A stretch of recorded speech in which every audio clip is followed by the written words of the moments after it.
Balance of the Planet is an educational simulation about the environment. The development version of the game is fully operational, but we're still bringing up the internet version, so I'm just going to walk you through the game step by step. The game is organized as a large hyperdocument, a causal network of all the different factors that contribute to our environmental problems.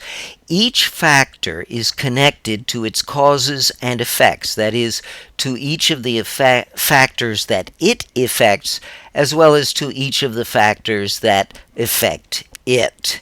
There are more than 80 of these different environmental factors, such as agrochemical use, flood deaths, gasoline use, lung disease, NOx emissions, nuclear energy, ocean acidification, public transport, snow cover, sulfur dioxide emissions, wind energy production, and many more.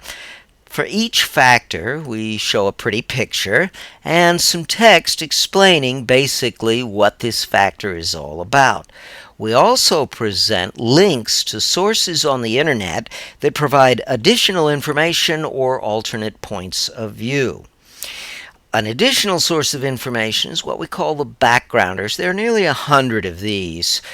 By clicking on one of the links presented in the core text, you can look at a backgrounder explaining some of the physical forces at work. You can follow these backgrounders quite deeply, exploring such issues as the absorption of light or light itself. There are many of these: automobile safety, bicycling, condensers, drought, fracking, and glaciers, among many others. Now, you play the game by controlling 6 taxes on 6 different environmental pollutants. The revenues so derived from those taxes go into your piggy bank, and you then disperse those revenues among 5 different environmentally worthy subsidies.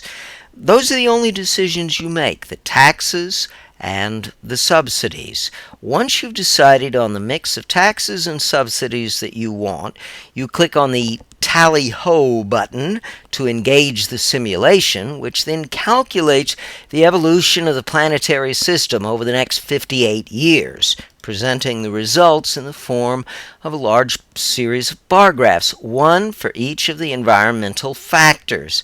By examining these bar graphs, you can see what got bigger, what got smaller, what didn't happen, what went wrong, and you can decide on maybe what taxes or subsidies you need to alter in order to fix the problems. You do that by simply clicking the New Game button, and the game starts over. So the idea is that the game is meant to be played many times, and each playing is actually fairly quick.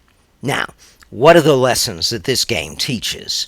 The first lesson is that environmental problems are complicated. If these things were simple, we would have solved them a long time ago, but they're not. The second lesson is that there are no good guys and no bad guys. We can't solve this problem by blaming other people. The problems are deeply embedded in the structure of our civilization.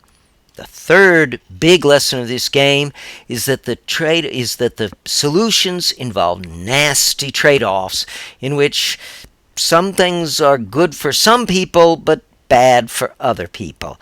And that's what makes these problems so difficult to solve. Now, of course, you might wonder, is this game accurate or fair? Now, I've done the best I can to put together the best numbers to control it, but I acknowledge that there are different points of view.